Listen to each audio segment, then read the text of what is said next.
Diary of a Wimpy Kid by Jeff Kinney. Narrated by Ramon de Ocampo.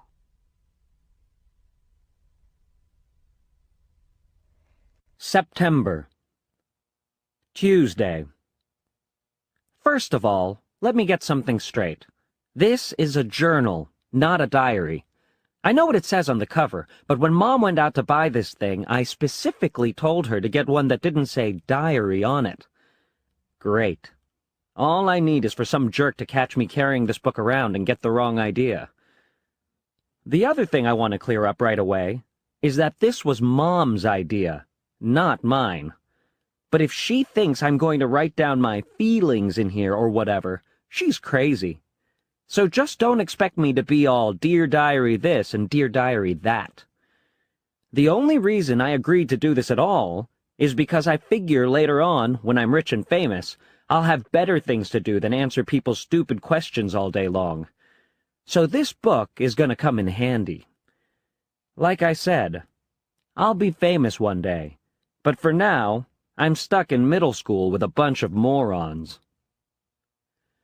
Let me just say for the record that I think middle school is the dumbest idea ever invented. You got kids like me who haven't hit their growth spurt yet, mixed in with these gorillas who need to shave twice a day. And then they wonder why bullying is such a big problem in middle school. If it was up to me, grade levels would be based on height, not age. But then again, I guess that would mean kids like Chirag Gupta would still be in the first grade. Today is the first day of school, and right now we're waiting around for the teacher to hurry up and finish the seating chart, so I figured I might as well write in this book to pass the time. By the way, let me give you some good advice. On the first day of school, you got to be real careful where you sit. You walk into the classroom and just plunk your stuff down on any old desk, and the next thing you know, the teacher is saying, "I hope you all like where you're sitting because these are your permanent seats." So in this class, I got stuck with Chris Hosey in front of me and Lionel James in back of me. Jason Brill came in late and almost sat to my right, but luckily I stopped that from happening at the last second. Next period, I should just sit in the middle of a bunch of hot girls as soon as I step in the room. But I guess if I do that, it just proves I didn't learn anything from last year, 'cause I ended up passing notes that probably read, "Greg is a dork." Man, I don't know what is up with the girls these days. It used to be a whole lot simpler back in elementary school. The deal was, if you were the fastest runner in your class, you got all the girls. And in the 5th grade, the fastest runner was Ronnie McCoy. Nowadays, it's a whole lot more complicated. Now it's about the kind of clothes you wear, or how rich you are, or if you have a cute butt or whatever. And kids like Ronnie McCoy are scratching their heads wondering, what the heck happened? The most popular boy in my grade is Bryce Anderson. The thing that really stinks is that I have always been into girls, but kids like Bryce have only come around in the last couple of years. I remember how Bryce used to act back in elementary school. He would say things like, "I think girls are stinky poos." If I heard him, I would immediately say, "I don't think girls are stinky poos." But of course now I don't get any credit for sticking with the girls all this time. Like I said, Bryce is the most popular kid in our grade, so that leaves all the rest of us guys scrambling for the other spots. The best I can figure is that I'm somewhere around 52nd or 53rd most popular this year. But the good news is that I'm about to move up one spot because Charlie Davies is above me, and he's getting his braces next week. I try to explain all this popularity stuff to my friend Rowley, who was probably hovering right around the 150 mark, by the way. But I think it just goes in one ear and out the other with him. Wednesday.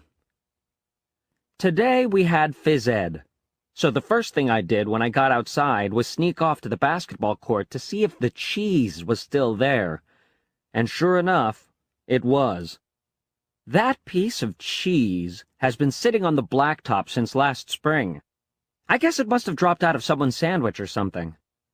After a couple of days, the cheese started getting all moldy and nasty. Nobody would play basketball on the court where the cheese was. even though that was the only court that had a hoop with a net. Then one day, this kid named Darren Walsh touched the cheese with his finger, and that's what started this thing called the cheese touch. It's basically like the cooties. If you get the cheese touch, you're stuck with it until you pass it on to someone else. The only way to protect yourself from the cheese touch is to cross your fingers. But it's not that easy remembering to keep your fingers crossed every moment of the day. I ended up taping mine together so they'd stay crossed all the time. I got a D in handwriting, but it was totally worth it. This one kid named Abe Hall got the cheese touch in April, and nobody would even come near him for the rest of the year. This summer, Abe moved away to California and took the cheese touch with him. I just hope someone doesn't start the cheese touch up again, because I don't need that kind of stress in my life anymore. Thursday. I'm having a seriously hard time getting used to the fact that summer is over and I have to get out of bed every morning to go to school. My summer did not exactly get off to a great start, thanks to my older brother Roderick. A couple of days into summer vacation, Roderick woke me up in the middle of the night. He told me I slept through the whole summer, but that luckily I woke up just in time for the first day of school. You might think I was pretty dumb for falling for that one, but Roderick was dressed up in his school clothes, and he set my alarm clock ahead to make it look like it was the morning. Plus, he closed my curtains so I couldn't see that it was still dark out. After Roderick woke me up, I just got dressed and went downstairs to make myself some breakfast, like I do every morning on a school day. But I guess I must have made a pretty big racket, because the next thing I knew, Dad was downstairs, yelling at me for eating Cheerios at 3 o'clock in the morning. It took me a minute to figure out what the heck was going on. After I did, I told Dad that Roderick had played a trick on me, and he was the one that should be getting yelled at. Dad walked down to the basement to chew Roderick out, and I tagged along. I couldn't wait to see Roderick get what was coming to him. But Roderick covered up his tracks pretty good, looking like he was sound asleep, and to this day, I'm sure Dad thinks I've got a screw loose or something. Friday. Today at school we got assigned to reading groups. They don't come right out and tell you if you're in the gifted group or the easy group, but you can figure it out right away by looking at the covers of the books they hand out. Einstein as a Child, or Bink Says Boo. I was pretty disappointed to find out I got put in the gifted group, because that just means a lot of extra work. When they did the screening at the end of last year, I did my best to make sure I got put in the easy group this year by acting stupid. Mom is real tight with our principal, so I'll bet she stepped in and made sure I got put in the gifted group again. Mom is always saying I'm a smart kid, but that I just don't apply myself. But if there's one thing I learned from Roderick, it's to set people's expectations real low so you end up surprising them by practically doing nothing at all. Actually, I'm kind of glad my plan to get put in the easy group didn't work. The Bink Says Boo kids holding their books upside down, and I don't think they were joking.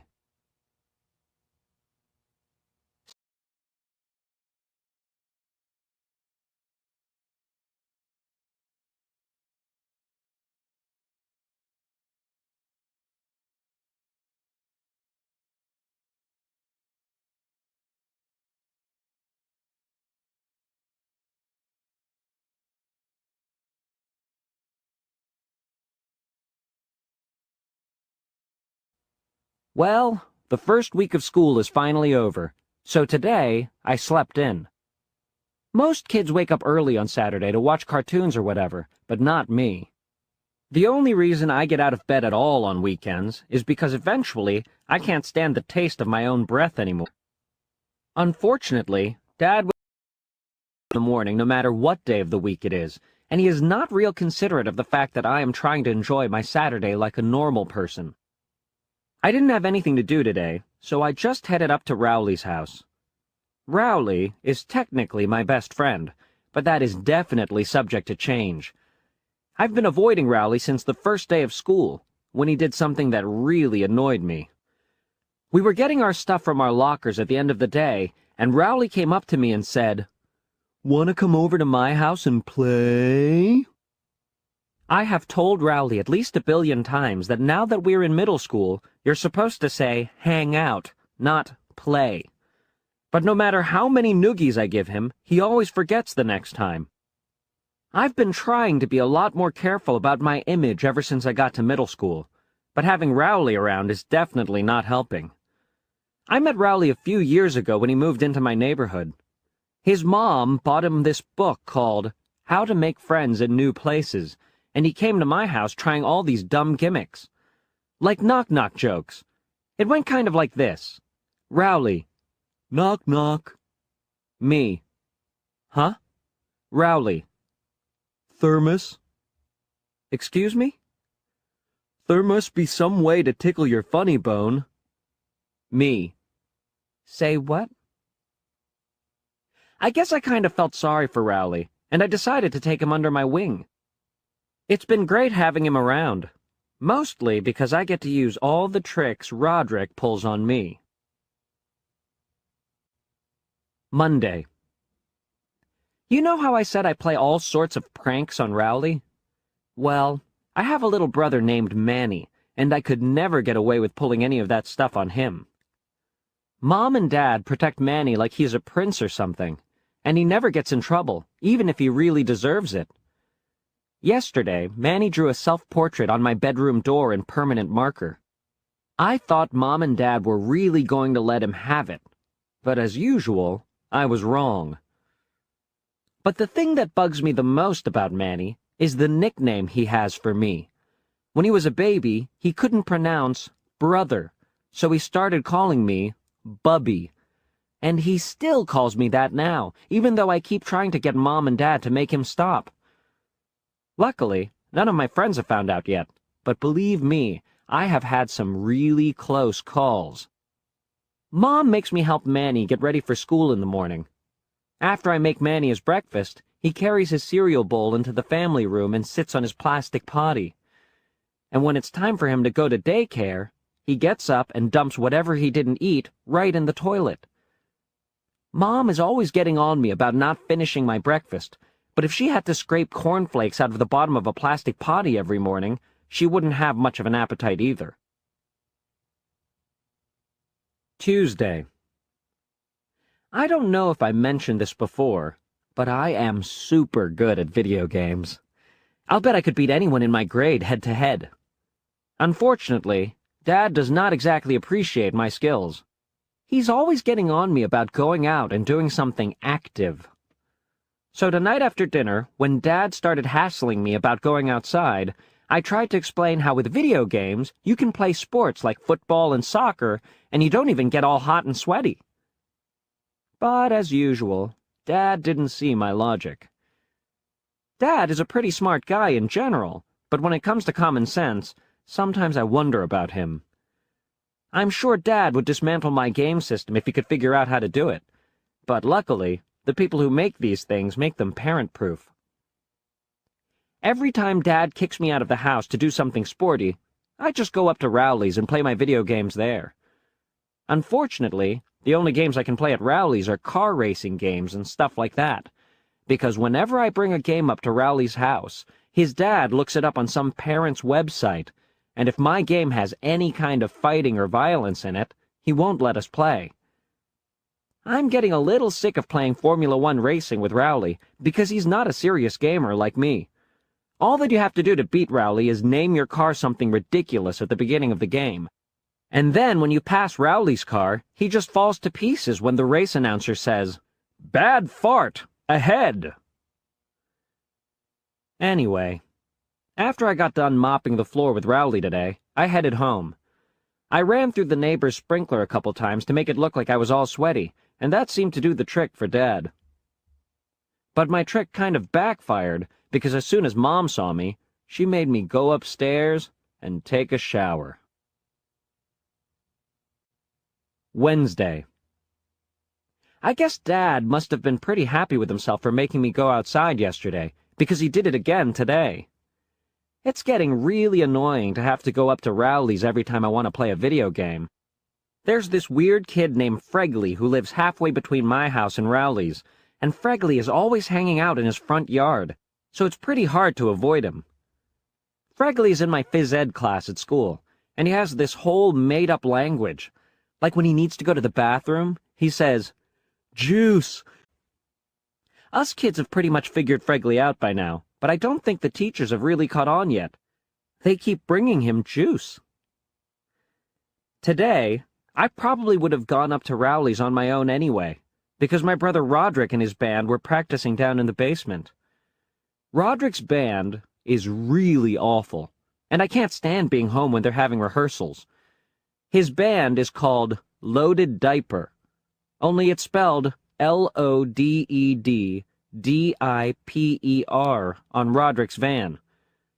You might think he spelled it that way to make it look cooler, but I bet if you told Roderick how Loaded Diaper is really spelled, it would be news to him. Dad was against the idea of Roderick starting a band, but Mom was all for it. She's the one who bought Roderick his first drum set. I think Mom has this idea that we're all going to learn to play instruments and then become one of those family bands like you see on TV. Dad really hates heavy metal, and that's the kind of music Roderick and his band play. I don't think Mom really cares what Roderick plays or listens to, because to her, all music is the same. In fact, earlier today, Roderick was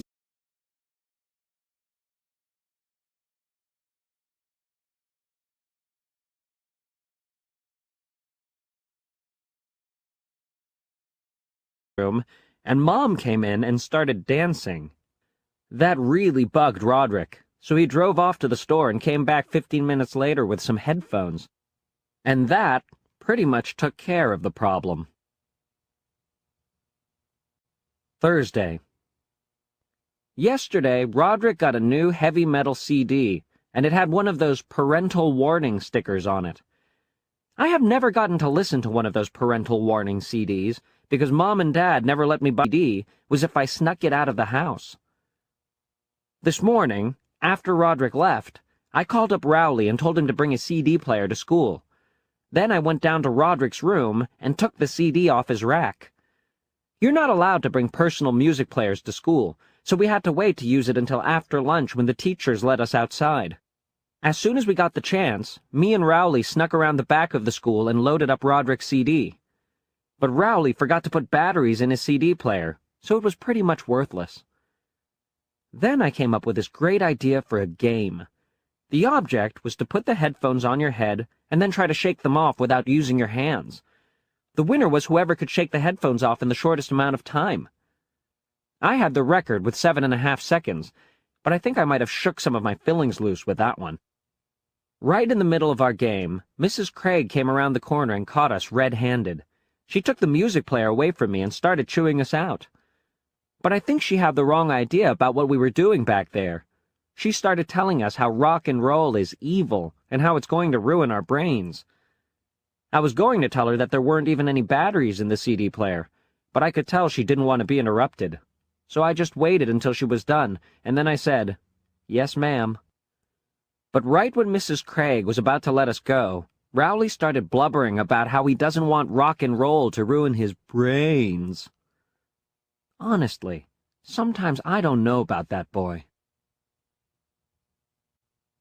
Friday. Well, now I've gone and done it. Last night, after everyone was in bed, I snuck downstairs to listen to Roderick's CD on the stereo in the family room. I put Roderick's new headphones on and cranked up the volume really high. Then I hit play. First, let me just say I can definitely understand why they put that parental warning sticker on the CD. But I only got to hear about 30 seconds of the first song before I got interrupted. It turns out I didn't have the headphones plugged into the stereo, so the music was actually coming through the speakers, not the headphones. Dad marched me up to my room and shut the door behind him, and then he said, "Let's you and me have a talk, friend." Whenever Dad says friend that way, you know you're in trouble. The first time Dad ever said friend like that to me, I didn't get that he was being sarcastic, so I kind of let my guard down. I don't make that mistake anymore. Tonight, Dad yelled at me for about 10 minutes, and then I guess he decided he'd rather be in bed than standing in my room in his underwear. He told me I was grounded from playing video games for 2 weeks, which is about what I expected. I guess I should be glad that's all he did. The good thing about Dad is that when he gets mad, he cools off real quick, and then it's over. Usually, if you mess up in front of Dad, he just throws whatever he's got in his hands at you.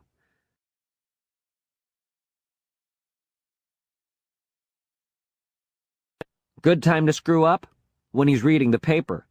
Bad time to screw up? When he's laying bricks. Mom has a totally different style when it comes to punishment. If you mess up and Mom catches you, the first thing she does is to take a few days to figure out what your punishment should be. And while you're waiting, you do all these nice things to try to get off easier. But then after a few days, right when you forget you're in trouble, that's when she lays it on you. No video games for a week. Monday. This video game ban is a whole lot tougher than I thought it would be. But at least I'm not the only one in the family who's in trouble. Roderick's in some hot water with Mom right now, too. Manny got a hold of one of Roderick's heavy metal magazines, and one of the pages had a picture of a woman in a bikini lying across the hood of a car. And then, Manny brought it into daycare for show and tell. Anyway, I don't think Mom was too happy about getting that phone call. I saw the magazine myself, but it honestly wasn't anything to get worked up over. But Mom doesn't allow that kind of stuff in the house. Roderick's punishment was that he had to answer a bunch of questions Mom wrote out for him. Did owning this magazine make you a better person? No. Did it make you more popular at school? No. How do you feel about having owned this type of magazine now? I feel ashamed. Do you have anything you want to say to women for having owned this offensive magazine? Wednesday. I'm still grounded from playing video games, so Manny has been using my system. Mom went out and bought a whole bunch of educational video games, and watching Manny play them is like torture. The good news is that I finally figured out how to get some of my games past Rowley's dad. I just put one of my discs in Manny's Discovering the Alphabet case, and that's all it takes. Thursday. At school today, they announced that student government elections are coming up. To be honest with you, I've never had any interest in student government, but when I started thinking about it, I realized getting elected treasurer could totally change my situation at school. Nobody ever thinks about running for treasurer, because all anyone ever cares about are the big-ticket positions, like president and vice president. So I figure if I sign up tomorrow, the treasurer job is pretty much mine for the taking. Friday. Today I went and put my name on the list to run for treasurer. Unfortunately, this kid named Marty Porter is running for treasurer too, and he's real brainy at math. So this might not be as easy as I thought. I told Dad that I was running for student government, and he seemed pretty excited. It turns out he ran for student government when he was my age, and he actually won. Dad dug through some old boxes in the basement and found one of his campaign posters. I thought the poster idea was pretty good, so I asked Dad to drive me to the store to get some supplies. I loaded up on poster board and markers, and I spent the rest of the night making all my campaign stuff. So let's just hope these posters work. Monday. I brought my posters into school today, and I have to say, they came out pretty good. One said, "Do you want Marty Porter to be your treasurer?" with a cartoon that showed him carrying a bag of money with a hole in it. "Hey, you're dropping all our money, you fool." Another said, "Remember in second grade how Marty Porter had head lice? Itch, itch. Do you really want him touching your money?" I started hanging my posters up as soon as I got in, but they were only up for about 3 minutes before Vice Principal Roy spotted them. Mr. Roy said you weren't allowed to write fabrications about the other candidates, so I told Mr. Roy that the thing about the head lice was true, and how it practically closed down the whole school when it happened. but he took down all my posters anyway. So today, Marty Porter was going around handing out lollipops to buy himself votes, while my posters were sitting at the bottom of Mr. Roy's trash can. I guess this means my political career is officially over. October. Monday. Well, it's finally October, and there are only 30 days left until Halloween. Halloween is my favorite holiday, even though Mom says I'm getting too old to go trick-or-treating anymore. Halloween is Dad's favorite holiday, too, but for a different reason. On Halloween night, while all the other parents are handing out candy, Dad is hiding in the bushes with a big trash can full of water. And if any teenagers pass by our driveway, he drenches them. I'm not sure Dad really understands the concept of Halloween, but I'm not going to be the one who spoils his fun. Tonight was the opening night of the Crossland High School haunted house, and I got Mom to agree to take me and Rowley. Rowley showed up at my house wearing his Halloween costume from last year. When I called him earlier, I told him to just wear regular clothes, but of course he didn't listen. I tried not to let it bother me too much, though. I've never been allowed to go to the Crossland haunted house before, and I wasn't going to let Rowley ruin it for me. Roderick has told me all about it, and I've been looking forward to this for about 3 years.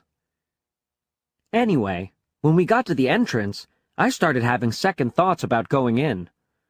But Mom seemed like she was in a hurry to get this over with, and she moved us along. Once we were through the gate, it was one scare after another. There were vampires jumping out at you, and people without heads, and all sorts of crazy stuff. But the worst part was this area called Chainsaw Alley. There was this big guy in a hockey mask, and he had a real chainsaw. Roderick told me the chainsaw had a rubber blade, but I wasn't taking any chances. I ran. Right when it looked like the chainsaw guy was going to catch us, Mom stepped in and bailed us out. She said, "That's not nice." And he mumbled, "I'm sorry, ma'am." Mom made the chainsaw guy show us where the exit was, and that was the end of our haunted house experience right there. I guess it was a little embarrassing when Mom did that, but I'm willing to let it go this one time. Saturday. The Crossland haunted house really got me thinking. Those guys were charging $5 a pop, and the line stretched halfway around the school. I decided to make a haunted house of my own. Actually, I had to bring Rowley in on the deal, because Mom wouldn't let me convert our first floor into a full-out haunted mansion. I knew Rowley's dad wouldn't be crazy about the idea either, so we decided to build the haunted house in his basement and just not mention it to his parents. Me and Rowley spent most of the day coming up with an awesome plan for our haunted house. Here was our final